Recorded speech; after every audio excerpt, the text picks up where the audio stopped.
Your sustaining gift helps protect West Virginia Public Broadcasting. You're never at a loss for TV that tells you stories with West Virginia Public Broadcasting. This special brand of television relies on your financial support. Become a sustaining member today. You're watching West Virginia Public Broadcasting.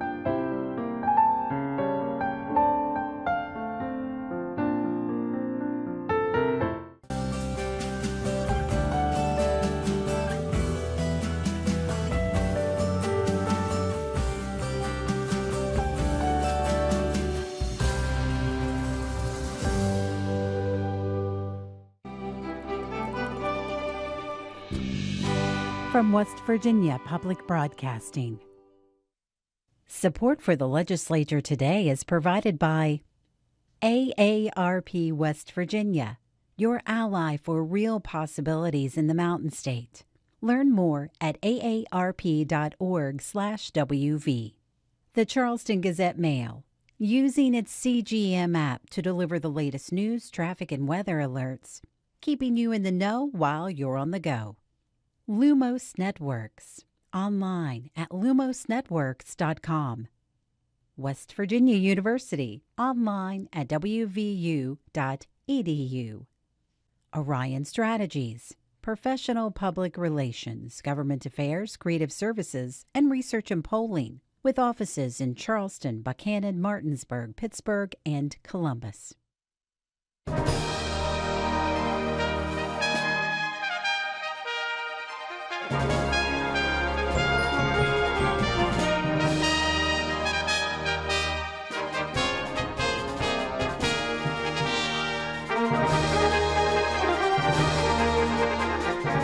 Good evening and welcome to the Legislature Today. I'm Suzanne Higgins.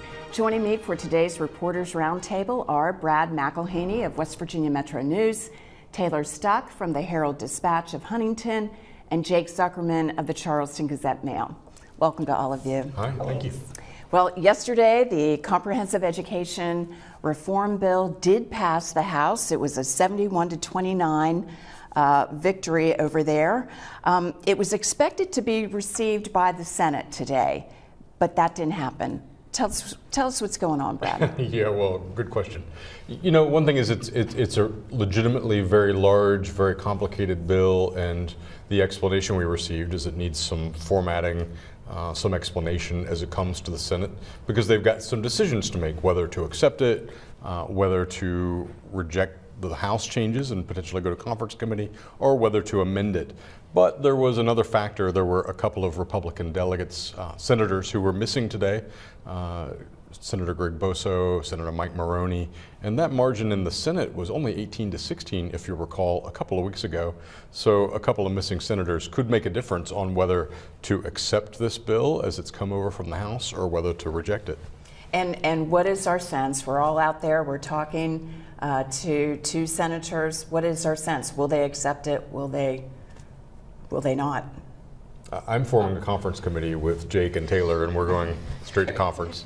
Yeah, we'll have our report out, but there's just so much distance really between the two chambers. I'm trying to figure out in what world do they find something that they can not only agree upon in those 5 or 3 members from each chamber, but how do they take something back to each of their chambers that manages an upvote?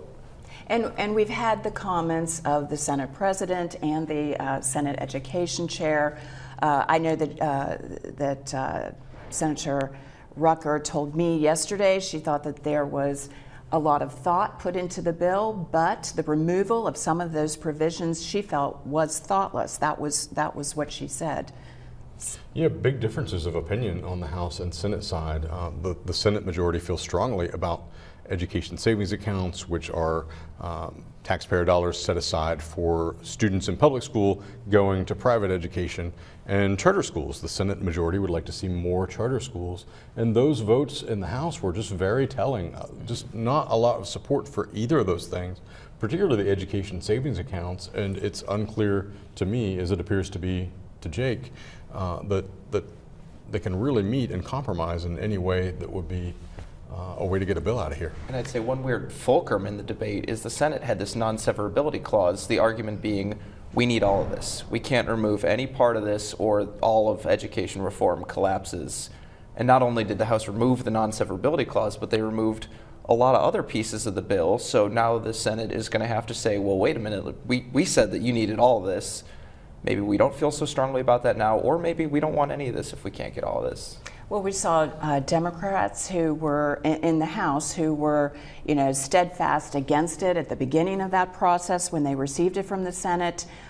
They were swayed with the tweaking that was done over there. We've seen the State Board of Education now backs the bill. What about the unions? Well, I mean, there was a pretty telling open letter from the AFT, West Virginia, American Federation of Teachers, saying that the charter schools provision has been changed so much that they would now consider it meaningless because there's got to be a vote of the faculty at a school to change from a public school, a regular public school, into a charter school, and they just think that it wouldn't happen. Also, AFT West Virginia looking toward some of the same things that we have, just thinking that the positions of the two houses are so different that it's going to be hard to come out with a bill that then can pass each house. It's got to not only succeed in conference committee, but it's got to go back to the houses and be voted up to go anywhere. Well, it was a rough process, obviously, in the Senate, over in the House. This morning, contentious remarks today over not only the bill, but some of the media coverage that included one of the delegates, Delegate Fluharty, was quoted in the paper using the term cockroaches. And it was an analogy he was making when he was talking about those charter schools. There was some remarks this morning by Delegate Espinoza who took offense to that. And then there were subsequent remarks. So let's go ahead and listen to some of the tone this morning in the House. As quoted in the Martinsburg Journal, our colleague from the 4th apparently offered this. From the teachers I hear back home, they don't want any charter school whatsoever in this bill. That's not palatable for my teachers back home, and I can't blame them. I know of no one who wants to take 2 cockroaches home with them and not think they're not going to breed. That's right, Mr. Speaker. Our colleague from the 4th actually referred to public charter schools as breeding cockroaches. We really want to go down the route of quoting statements made by members of this body in the media. Because I can think of a few comments that have been in the national media, on CNN, on Newsweek, that have made this body a national embarrassment. But I don't think I need to repeat those because we're all well aware of them. I think we've all probably had to defend them in our own district. Charter schools are made up of students and parents and local communities. We certainly don't mean to call students who choose cockroaches or parents who seek innovative choices cockroaches, and I just waved the flag of caution. I mentioned yesterday on Passage that I was frustrated that I've heard far too much indignation for parents in the debate for choice. I am disappointed that in the debate to find just some small level of school choice and family flexibility, innovation, or local control, parents have been insulted and ridiculed and devalued and uninvited to the table of discussion. And do not insinuate that he referred to anyone or anybody or any school as a cockroach. He was making a point. And I challenge every one of us in this room who has not used some type of analogy to make a point. His point was he was afraid charter schools would grow in West Virginia. That's it. That's it. Nothing else. Don't try to insinuate it's anything else. Do not try to encourage others to believe it's anything else. It was a point in a heated debate, nothing more. And I want to correct myself. I had said that was the cockroach comment was made by Delegate Fluharty. I was wrong. That was made by Delegate Joe Constrero. Constrero from Marshall County, so I stand corrected there. Brad, now you went to the governor's office to ask about, what are the possibilities, the fate of the Senate bill. Yeah, the governor had a press conference about another thing today, and I did what reporters do, asked him about an entirely different thing. And my question was, if this goes to conference committee and the Senate and the House can't work it out, a pay raise that you promised is in this bill. I said, would you call a special session to deal with the pay raise? And he indicated that that's highly likely he probably would. Oh, wow. Okay, moving along, we want to shift gears to Taylor. While we've been, consumed with the education bill, you've been following a lot of other action, activity in different committees. Now, the Committee on the Prevention and Treatment of Substance Abuse in the House passed 2 bills that want to expand access to treatment. They passed those bills out of committee yesterday. Tell us about those. Yeah, so they do 2 different things. The one was kind of aimed at the report that Dr. Gupta did, former state health officer Dr. Gupta did about our 2017 overdose deaths, found that a lot of people, once they come out of jail, they overdose within 60 days of being released. So the goal of one of those bills was to try and get those people into counseling if they show signs of addiction or folks on probation, parolees. Parole, right. So the hope, there was a little bit of confusion over whether the language will actually accomplish that. So as it moves on to the judiciary, the hope was that it will still be tweaked a little bit, but that's the goal. And then the other bill was to, refresh my memory. It was medication assistance treatment. Right. So Dr. Rohrbach was saying that, he's from Cabell County, he said as he's been touring, he's hearing from local doctors in rural communities that they want to provide medication assisted treatment, which is the gold standard for addiction treatment right now. But they just, with the standards that the legislature passed last year, it's a little hard for them. They have to kind of go through this longer registration process with the HHR. So this would kind of exempt them from part of that. They still have to tell DHHR that they're doing it. They still have to provide counseling with MAT. But the goal is to hopefully provide more treatment where these people are in their homes so they don't have to travel an hour, 2 hours to Charleston, Huntington, Beckley to get addiction treatment. Now, does that bill have a second reference, or does that get? It will go to it will be up to the speaker to determine where that goes, but they were hoping that it will go to the health committee. Okay. And Jake, an update today, the House passed the medical cannabis banking fix is what it's called. So just update us what that issue was, and I guess it goes to the Senate now? Sure, yeah, it goes over to the Senate. The issue is the medical marijuana program launches, or I should say scheduled to launch in July.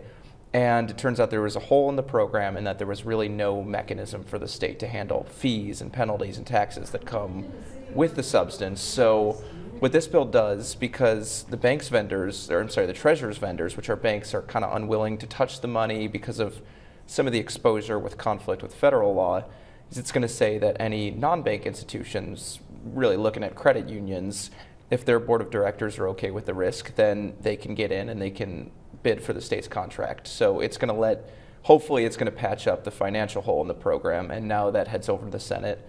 And who knows what will happen anywhere, but I know that the Senate president has indicated support from him and his caucus for the bill. And there are other states, correct, that have figured out this kind of banking fix? Yeah, there are 30 some odd states with medical marijuana programs. There are 10 some odd states with recreational marijuana programs. I mean, the thing to pay attention to is it might be illegal federally, but it comes with a wink and a nudge from the federal government. The Treasury has guidelines for how these businesses can operate, and every time Congress puts out a budget, it says that the DOJ cannot prosecute businesses that are complying with state laws.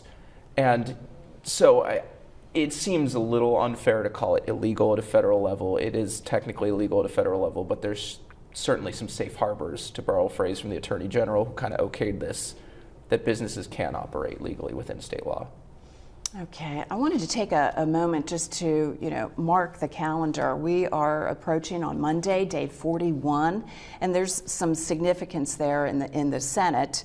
Brad, talk about that day, the importance that it is the last day to introduce bills in the Senate. Oh, right. So, yeah, that we're nearing the end of the legislative session for one thing, but that means that a bill that's originating in the Senate has got to make it through committee and the whole Senate process before heading to the House.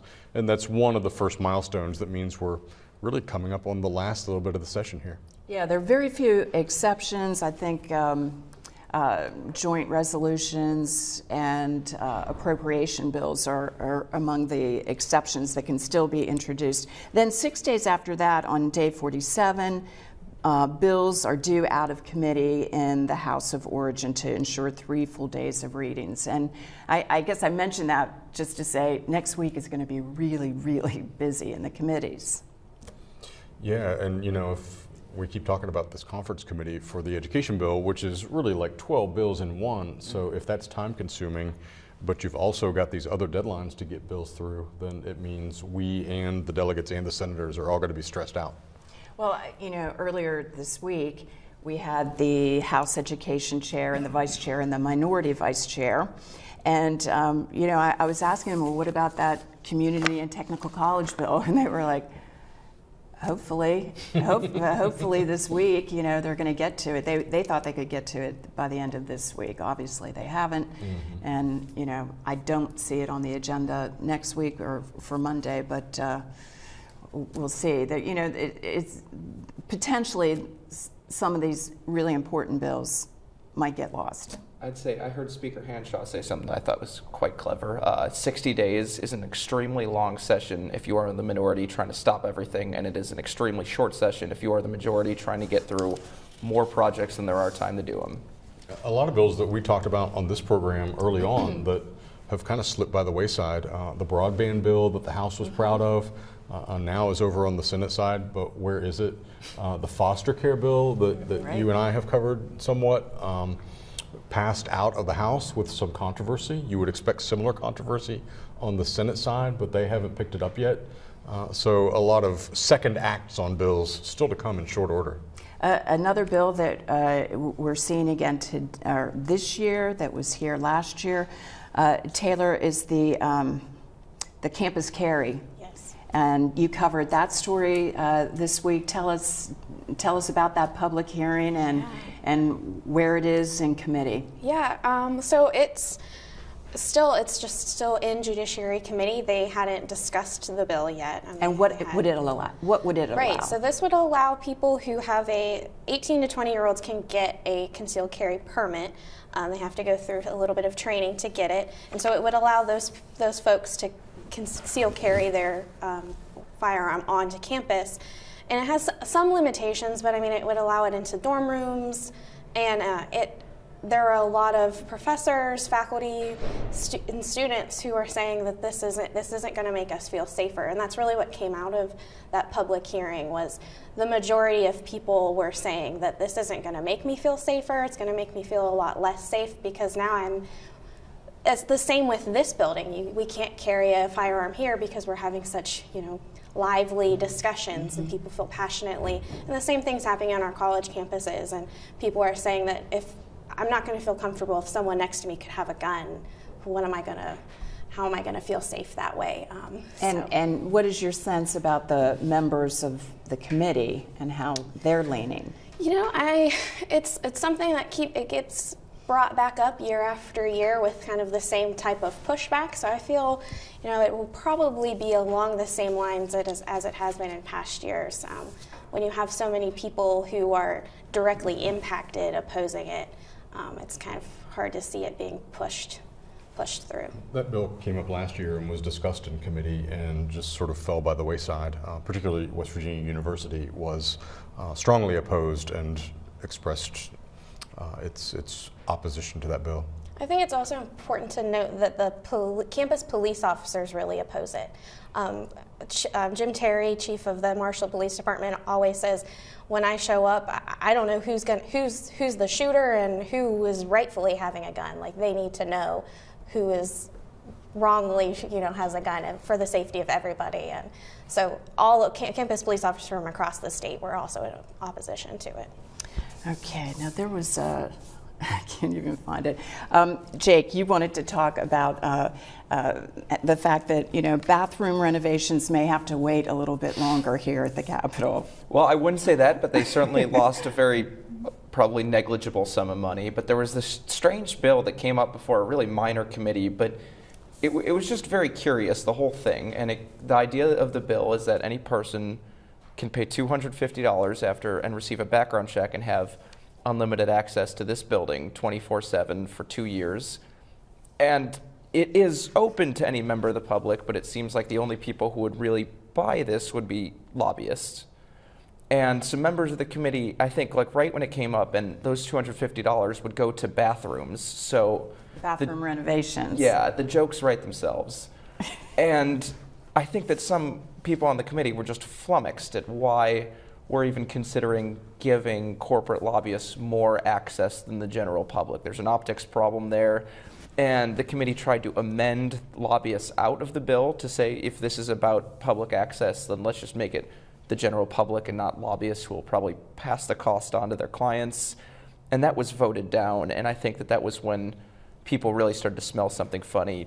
No pun intended, and I think I actually stole that pun from committee, so maybe the pun was intended. But the bill was voted down. That it didn't, or I say it was put on the table. It could come back. I don't think it's going to. I think it smells. I'm sorry, I can't help myself. All right, we're going to pivot now to something very, very serious. On the House floor this morning. Remarks by Delegate Sammy Brown, and she's talking about remarks in the House in a committee hearing maybe last week at this point, some racist language and comparisons that were made by a fellow delegate.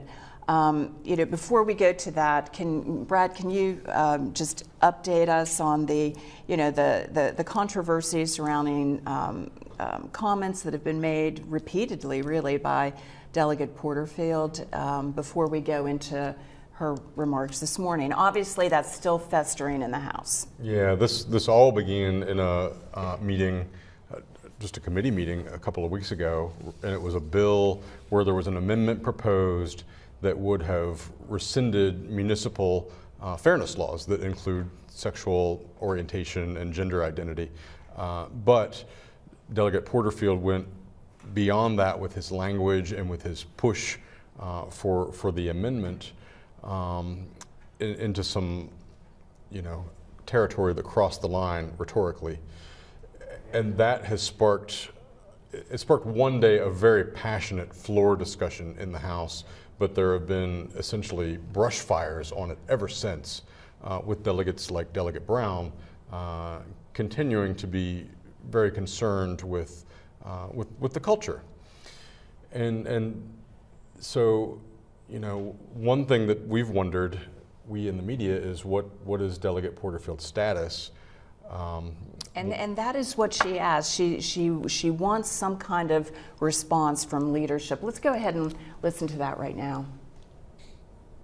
I'm a little confused here, because we continuously have gone through and we want to point fingers at one another, and we did in the effort of lifting up charter schools. But we were trying to lift up equal rights, human rights, civil rights, and yet we repeatedly voted it down. And yet these comments were not condemned. They were overtly not condemned. In fact, we have stood complicit to these comments. Now, I respect the individuals across the aisle, and so now I'm very much going to call to action that we condemn comments like that we stop playing politics, and that we are consistent in our behaviors and move forward with integrity and character go forward. And of course, they've been asking, several Democrats on that committee in particular are asking for some kind of response from the Speaker, and he hasn't come out. The Republican Party condemned Delegate Porterfield, and that was, I think, Monday. And so some of us were in kind of a stakeout in the Speaker's office, out in the hallway for an hour or more. And what we saw was Delegate Porterfield go in, which indicated to me they were having some kind of discussion about what is your role here? What are your thoughts? Let's not talk the way you talked, you know, just trying to figure that out. And so we wanted to know what the answer was and never really got one. Well, I think we did in some ways, in that he's still on his committees, and the fact that he emerged from the Speaker's office and then repeated some of the remarks and the comparisons. Yeah, he's repeating it. It's ignorance, is what it's ignorance, and he's repeating the same ignorance. So whatever message was sent, I think actually he has toned it down a bit in recent days, but it certainly didn't stick then. And now every time he seeks recognition on the floor, there's sort of this silence and, oh God, what's going to happen now every time? And I don't know that that's going to go away. In the just a few moments that we have left, let's very quickly look to what we're going to be doing next week. Taylor, tell us what you're going to be following. Yeah, next week, you know, I'm just kind of playing it by ear, really, and seeing what these last few bills are going to be to come out of committees. You know, there's a couple abortion bills that have been proposed. See if maybe those get moved out of committees. I'll be paying attention to anything like that. Okay, Jake, real quick. I'm really interested in bills like intermediate courts and the college, what we talked about earlier, in that now that there are these negotiations going on with the omnibus bill, what's happening with everyone's pet projects and how do they factor in? Okay, and real quickly, Brad. Conference committee, and I invite all of you to be on my conference. You are my conferees. All right, thank you all for being here. Brad McElhaney, Taylor Stuck, and Jake Zuckerman. Thank you all. Thanks. Thank you. I'm Suzanne Higgins. For everyone here at West Virginia Public Broadcasting, thanks for joining us. Have a great evening.